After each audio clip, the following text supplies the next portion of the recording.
Magandang araw kaagapay. Welcome to Kapitira, a 15-minute program where we talk about the goodness and the greatness of our God. Samahan niyo po ako. Ako si Pastor Rolly Victira. Magkape po tayo at magkwentuhan patungkol sa salita ng Diyos. Ang passage po na pag-uusapan natin sa araw na to ay matatagpuan sa 1 Peter chapter 1, verse 22 to 25. Muli po, 1 Peter chapter 1, verse 22 to 25. Bago po natin basahin itong text na to, tayo ay manalangin. Panginoon, marami pong salamat dahil inadyanin nyo, you have willed na kami po ay sama-samang lalakad, Panginoon, bilang magkakaibigan at fellow believers sa inyo, Panginoon. Salamat because you are the one that has brought us together to be a family. Though we come from iba-ibang situation in life, various circumstances, various realities, Panginoon, sa inyo, nakakatagpo po kami ng common ground. And so, today, Lord, as we study your word, as we study this text, I pray that you would open our hearts and our minds, Panginoon, upang maunawaan na namin yung kabutihan mo sa buhay namin at itong basis ng aming pagsasama-sama. May taas nawa ang pangalan mo sa aming kalagitnaan ngayon. Panginoon, salamat po sa opportunity na ito. We praise you. In Jesus' name we pray. Amen. Muli po, basahin po natin 1 Peter chapter 1, verse 22 to 25. Samahan niyo po ako. Having purified your souls by your obedience to the truth for a sincere brotherly love, love one another earnestly from a pure heart, since you have been born again, not of perishable seed, but of imperishable, through the living and abiding word of God.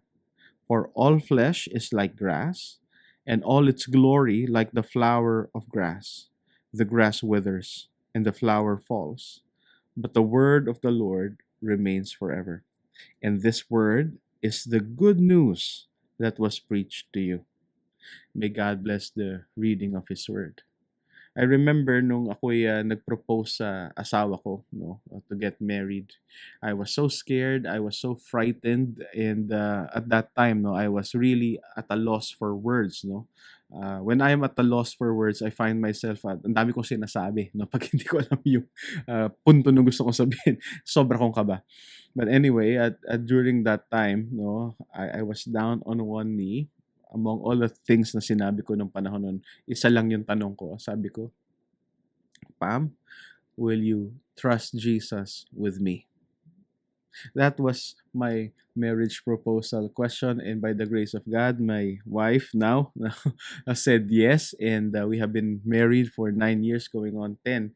At ang relationship namin hindi naman perfect, Madami kaming pinagdaanan na difficulties, madaming trials, but at every step, it is so good na meron kaming babalikan na pangako namin sa Diyos at sa isa't isa na we will trust Jesus together. Alam niyo, sa kahit anong relasyon na pwede tayo magkaroon in life, it's very important to have common ground, a common understanding kung ano bang relasyon ito. Sa marriage namin, we are trusting Jesus together, in every season and every situation of life. Yan yung aming commitment sa isa't isa. Every time I do premarital counseling, yun yung challenge ko. And this passage na binasa natin ngayon lang, it tells us kung ano yung common ground natin bilang mananampalataya sa Panginoon. Sa tayong mga Christians, we come from various ethnicities, we come from various backgrounds, realities sa buhay, pero sa Panginoon, meron tayong common ground, and so, we are gonna talk about what this looks like. Ang tawag dito, gospel life. Yan ang gusto kong tawagin dito, ang tawag ko dito sa reality na to. And gospel life is trust in Jesus together. May 4 na bagay tayong gustong pag-usapan ngayon, to live this Christian life together. 4 na bagay. We have to have lives na set sa Panginoon, nakapirme sa Panginoon. Secondly, we need the life of sincere love, yung pag-ibig na sincero sa bawat isa. Pangatlo, ang buhay, a life that is strengthened by maturity. And finally, a life that is saturated in Scripture. Ang pinaka-importante ito, the first one is we ought to have a life that is set on God. Because kung yung buhay natin hindi nakaset sa Panginoon, ibig sabihin hindi nakadikit, yung pundasyon natin ay hindi nasa Panginoon, lahat ng mga bagay na 'to will fall apart, 'no? Sabi ni Peter, hindi ba, "Having purified your souls by your obedience to the truth for a sincere brotherly love, love one another earnestly from a pure heart," 'no? Pansinin niyo yung pagkakasabi ni Peter dito, yung, um, pagmamahal, 'no, sa isa't isa, 'no? Um, Ito ay nanggagaling unang-una sa isang buhay na na-purify yung kanyang kaluluwa sa pamamagitan ng kanyang pagsunod sa katotohanan. So yung pagsunod sa katotohanan, yung sa pagsunod sa Diyos, yung commitment, no, a life that is set on God, yun yung pinakapundasyon, no? Yun yung basis ng sincere brotherly love. We need to have lives that are set on God, no? I've already mentioned this to you a lot of times, no, sa multiple times I should say, sa ating episodes, no.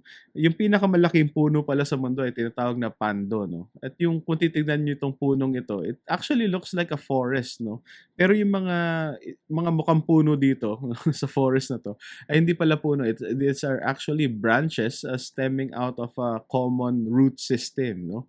And so nagmumukha silang iba-iba pero at the end of the day, no, ang reality, it's one tree. It's founded, no, yung buhay nitong puno na to, itong mga branches na to, it's common, no? It's set upon something common, no? So it is dito sa buhay natin bilang Kristiyano, we have to have a life that is set from God, set on God, no? Because doon nanggagaling yung sincere love, no? Yung pag-ibig na nanggagaling sa Diyos, no? Pag-ibig na ibinigay niya sa bawat isa sa pamamagitan ng Panginoong Hesus, no? Dito tayo humuhugot ng pag-ibig na pwede nating ipamahagi sa isa't isa. Sabi ni Peter, 'di ba, having purified your souls by your obedience to the truth for a sincere brotherly love. So, hindi lang siya any kind of love. Ito ay sincere brotherly love, no? Yung salitang ginamit ni Peter dito for sincere ay anipokriton. Anipokriton. Sa sa Tagalog, 'di ba, parang alam na natin yung kahulugan nun. Anipokriton, ibig sabihin hindi ipokrito, it's sincere. Um itong language na 'to, in the Latin naman, ang ginamit ito ay sinicera, 'no? Ibig sabihin without wax, 'no? Kasi nung panahon pala na yun, halimbawa, bibili ka ng isang statue, 'no? If you would remember, 'no, yung mga Romans, 'no, Roman culture tsaka Greek culture, mahilig sila sa mga figurine, yung mga statues, no? And so if you would go to a market, 'no, may nakalagay doon kung authentic yung sculpture, sinicera, 'no? Sincera, 'no? Ang ibig sabihin nun without wax, kasi minsan yung mga kahit ngayon, 'di ba, yung mga antique na mga figurine, mga statues, minsan nahuhulog yung mga daliri, yung mga ilong, 'di ba, nababaklas. Yung nangyayari din yun talaga. So ang ginagawa ng mga sculptor, ibabalik nila yon, 'no, dun sa pinaka-sculpture nila, at ang pagbabalik nila para maidikit ulit yun, gumagamit sila ng wax. Kumbaga masilya sa atin, ano. Pero 'pag tinignan mo yung ano na yun sa init ng araw, 'di ba, makikita mo kasi yung ano, yung imperfections nung hulma. 'Di ba? And of course, 'no, in the long run, hindi gano'n katibay 'pag madaming minasilya dito sa sculpture na 'to. So, ang ibig sabihin sa kanila ng pagiging sincere, walang minasilyahan, 'no? Ibig sabihin konkreto siya, buo siya, wala siyang itinatago. Yun yung admonition sa atin ng ano, mungkahi sa atin ng salita ng Diyos, na yung pag-ibig natin sa isa't isa, walang masilya, 'no? It's really authentic, no? Walang hidden motives, walang pretension, talagang genuine na pag-ibig, 'no? So sabi niya, having purified your souls by your obedience to the truth for a sincere brotherly love, no? So yung pagsunod natin sa Panginoon, ito yung nagbibigay sa atin ng capacity na magbigay ng pagmamahal sa isa't isa, no? Without the reality of Jesus sa puso natin, imposible na magmahal ng sincero. Kasi itong pag-ibig na 'to, unang-una natin makikita kay Jesus, hindi ba, nung minahal niya tayo, na binigay niya yung kanyang buhay, kanyang mismong buhay para sa ipagpapatawad ng mga kasalanan natin. Dito tayo humuhugot ng pag-ibig na pwede nating ipamahagi sa iba. Pero we have to admit na yung pag-ibig na meron tayo, 'no, walang ano, walang Kristiyano na meron na siyang, ibig sabihin, na perfect love, 'di ba? all of our affections, yung mga pag-ibig natin, it needs maturing, no? Kaya sabi ni Peter dito, because of your obedience to the truth, you can now love sincerely, then love one another uh, earnestly from a pure heart.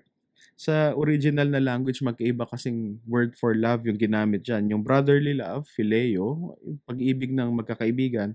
Yung second word, love one another, it's agape love. So it's a higher form of love, which is kind of astounding sa akin. No? If you go to John 21:15 to 17, ito yung kwento kung papaano ni-reinstate ni Jesus si Peter back into fellowship with him. Kasi if you remember, 'di ba si Peter denied Jesus 3 times, no? And so here was Peter and Jesus talking by the Sea of Galilee over breakfast. Ang tanong ni Jesus kay Peter over and over again, Peter, do you love me more than this? And sabi niya, so ang sagot ni Peter, yes Lord, you know that I love you. Sabi ni Jesus, feed my lambs. Sabi ni Jesus ulit, he said to him a second time, Simon, son of John, do you love me? He said to him, yes Lord, you know that I love you. He said to him, tend my sheep. The 17, he said to him a third time, Simon, son of John, do you love me? Sabi dito, Peter was grieved because he said to him the third time, do you love me? And he said to him, Lord, you know everything. You know that I love you. Jesus said to him, feed my sheep. Na kaya that's the reason why I mentioned this. Kasi yung nuance na to, itong dynamic na to ng brotherly love tsaka agape love, makikita mo rin dito sa private conversation ni Peter tsaka ni Jesus. Kasi pag si Jesus ang nagtanong, sabi ni Jesus, Peter, do you agape me? Ang sagot naman ni Peter, yes Lord, I phileo you. Kumbaga na-friend zone si Jesus, no? So, first and second time, ganun yung tanong ni Jesus. Pero yung third time, nagbago yung tanong ni Jesus. Sabi ni Jesus, Peter, do you phileo me? So, nagbago yung word ni Jesus. Kaya na-affect si Peter, no? Ibig sabihin dito, nare-recognize ni Peter na yung pag-ibig niya kay Jesus, no? It's not perfect love. It's not like the love that he's receiving from Jesus, no? Pero the best that he can give is phileo love, friend love. Pero sabi ni Jesus, I see that, I recognize na you're being honest. And so, sabi ni Jesus, mahal mo ba talaga ako bilang kaibigan? Sabi ni Peter, yes Lord, mahal talaga kita bilang kaibigan. Sabi ni Jesus, then, tend my sheep. Dito na-affect talaga si Peter, no? But this gives us a picture, diba, that our love is strengthened by maturity. The more that we love God, the more that we love other people, yung love din natin nag-i-improve, diba? The more that you do it, the more that you obey the truth, diba?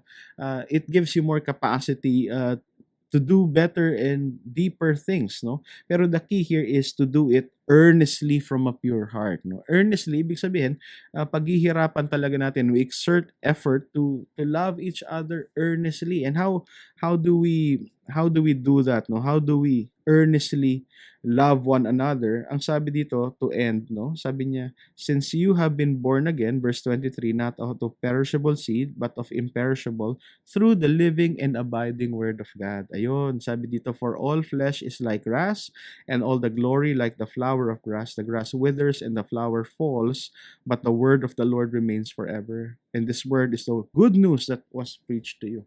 The way that we are strengthened to love each other, to love the Lord, is by being saturated in Scripture. Gusto ko yung word na saturated sa atin yan, parang marinated, no? Talagang babad sa salita ng Diyos. Kasi pag binabalik-balikan natin yung salita niya, nare-remind tayo kung anong klase ng pag-ibig na meron ng Diyos para sa atin, di ba?